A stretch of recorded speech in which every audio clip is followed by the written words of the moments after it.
for a player that we're not going to see this year in women's college basketball. Obviously, it's Juju Watkins. She's, she is on the sidelines injured for this season. She tore an ACL late last season, but that doesn't mean that she's going to be out of the headlines. And the latest in Juju Watkins, that she has invested in Boston's professional women's sports team called The Legacy.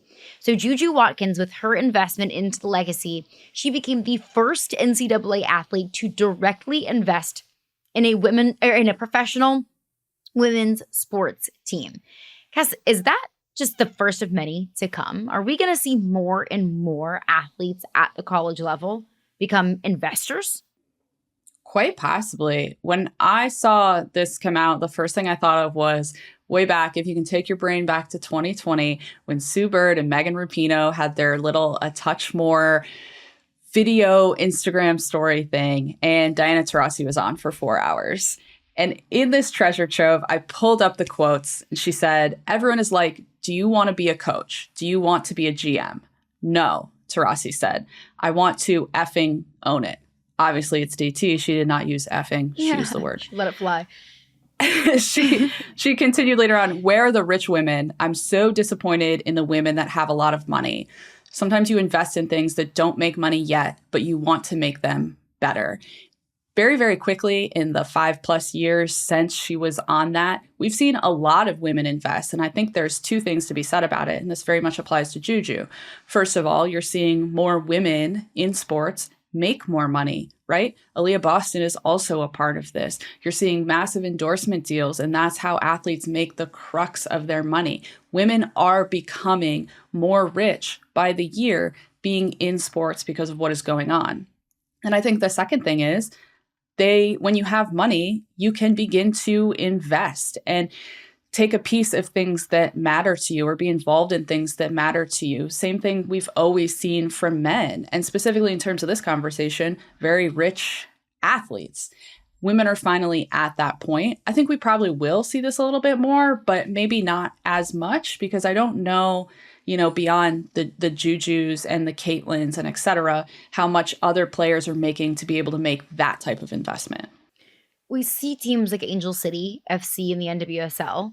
It's owned by Natalie Portman, Serena Williams, Billie Jean King, former U.S. women's national team members, that they are all investors into Angel City. And it became one of the first primarily women-owned professional sports teams, in sports. So yes, you're right that it kind of started with celebrities or former professional athletes, those who have made their money playing their sport and enjoying the endorsements that have come their way. For Juju Watkins to be able to do this as a collegiate athlete, I think just shows the opportunities that NIL can afford some of these players. That we've gone beyond, okay, you're buying a fancy car, you live in a cool apartment, and you're able to dress in designer clothes for, for the walkouts or whatever you might do, or any appearances you might do. We have business women. These are now millionaires in college who are business women and investing their money. And I think that is so incredibly cool to see. Not only an athlete do this, but to see a female athlete be the first one to do it. And to see a female athlete invest into a women's professional sports team, I think shows the power of women's sports. And I think it also shows the power of NIL. NIL can be, we talked a lot about how bad it is for college sports. People say it's ruining college sports, which makes me roll my eyes a little bit. For as much quote unquote bad as there might be out there for NIL, this is the good. This shows us what NIL can do for college athletes when they want to, play a larger role in sports society beyond just playing the game. I think it's so cool. Yeah. I think there's pros and cons to NIL. I understand what you're saying. I would also say, though, that Juju's probably going to get some kickback money out of this. It is an investment. Yeah. It is cool that she gets to do that. I think for many of us, I feel like I know I made it when I was I can invest in adult things. I don't even know the words. Yeah. But when you have a 401k, if you will. That, yeah.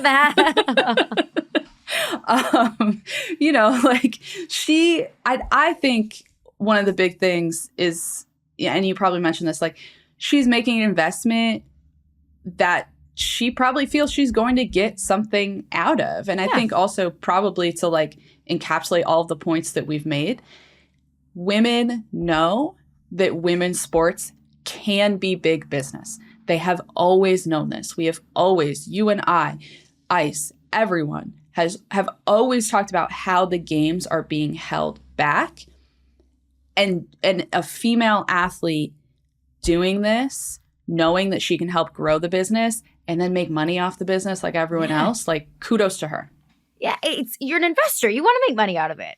That's what people invest into things.